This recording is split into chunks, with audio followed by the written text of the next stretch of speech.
bato oyo bazaka na minduki na ba bombe lacrymogène bato batindaka bato babamba mabanga po bakoselaka ezali biso rassemblement opposition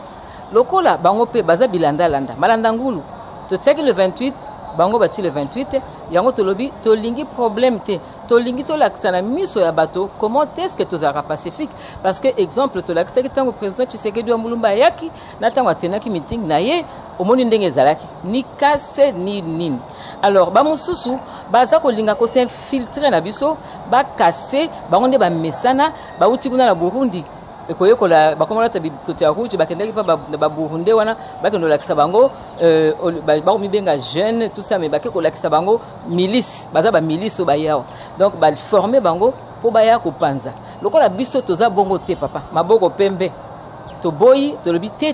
tolingi kosangisa na orange ya bien na orange pourri te yango tobi te biso tobendi nzoto totika bino bon marché allez mokili yango wana bon marché so biso tosisi toti les 30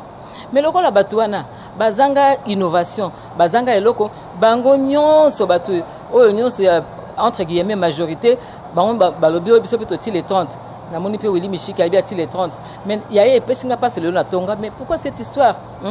majorité ezosala le 28 bango nyonso basangisana basala majorité le 28 tout le monde a bango ndenge bakosala marche pourquoi bazolinga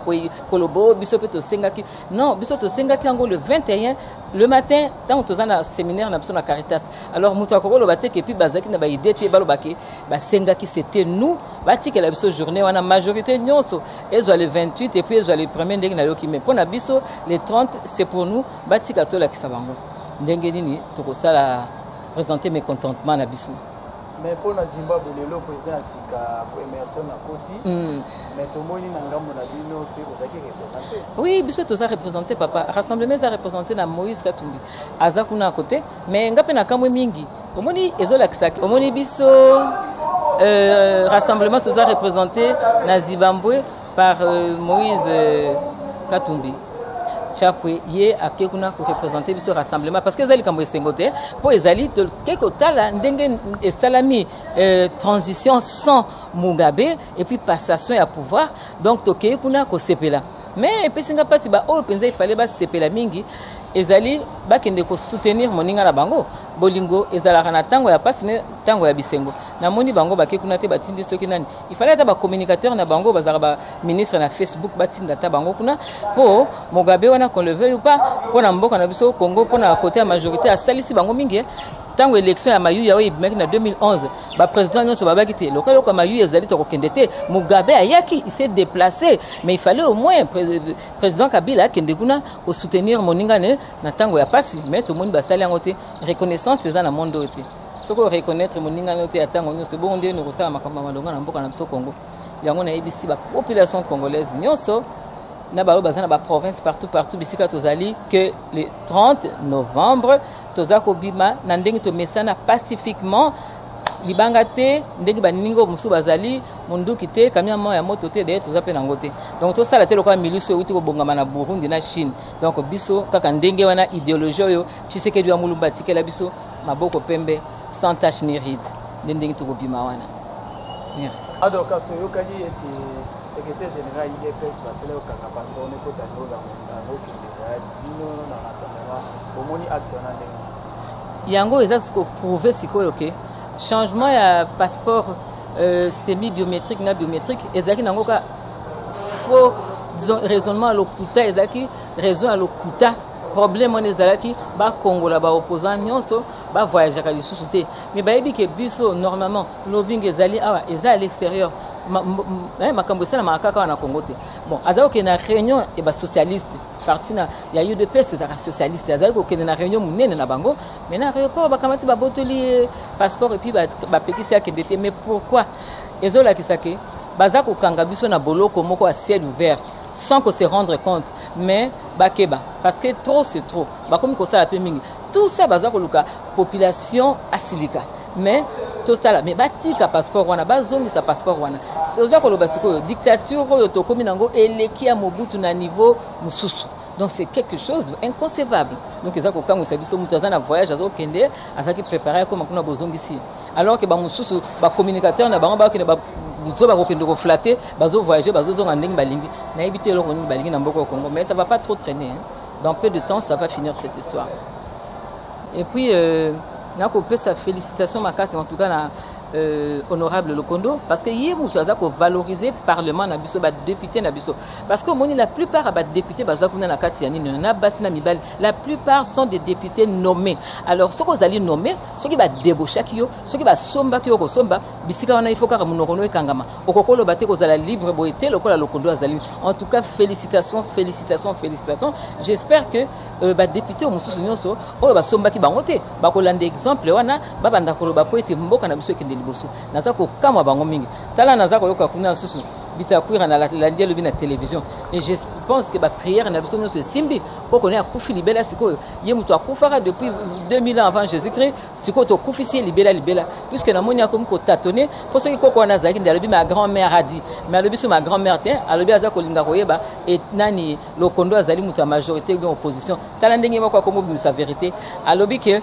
majorité azako sala makambu nyonso na koti na sima Lokondo afutie poete makambo ne bima mon ndenge ba mesana mais Lokondo azandenge wana te bravo félicitations courage et j'espère que dans 24 heures qui restent il y aura quelque chose de nouveau qui va sortir et puis toko banda il faut commencer quelque part makambo ya bien c'est pas parce que ba mususu ba sali ba bêtise que yo po landa bêtise là je parle à Chibala oloba ke na sali bongo parce que bango ba salaki mais il faut quand même qui excellence et banda quelque part peut-être que ezali par yonde Gobanda bravo honorable Lokondo et puis ba mususu wana nyonso ba somba ki bango mbala sima et kozala su ndenge wana élection ya ko bamba ba député bozu bo bambi ba vraiment siko esili o nyonso ba classe ki ba embaucher ki bango et kozala bongo te malamu azala libre pour ba s'exprimer ba landela mboka comme il faut et non ndenge ba motion ba comme kozwa motion kutu et le ba motion shida voilà motion shida ba comme ko bamba ba motion kutu te donc que Dieu bénisse biso bayi mboka ya rassemblement il y a dynamique il y a opposition pe il y a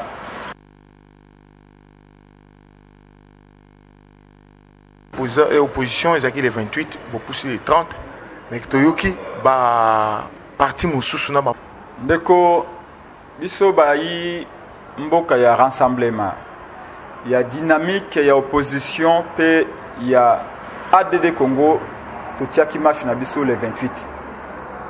ba dongolomiso ba eko tia pe bango pe marche na bango le 28 pour na ko utiliser sagesse ya Salomon oyo alobaki na Biblia a été to boyi ko kata mwa na mibale to eko loba ete Congo ali mwa na biso nyonso lokola date moko tikali na calendrier ezali le 28 pour na bandeko ya ba kamba ekolo na Kabila to tikili bango le 28 biso tokei le 30 novembre 2017 marche ya rassemblement ya dynamique et opposition est commis le 30 novembre totie le 30 pour na kobanga te totie le 30 pour être tolingi provocation te tolingi kimia tolobi ete mbala oyo na marche na biso ya le 30 ata lisasi moko ebeta te tokozela 1 million ya bakongolais na nzela mpona koloba ete ndeko Kabila le 31 décembre esengeli akenda na lombango atiki bonga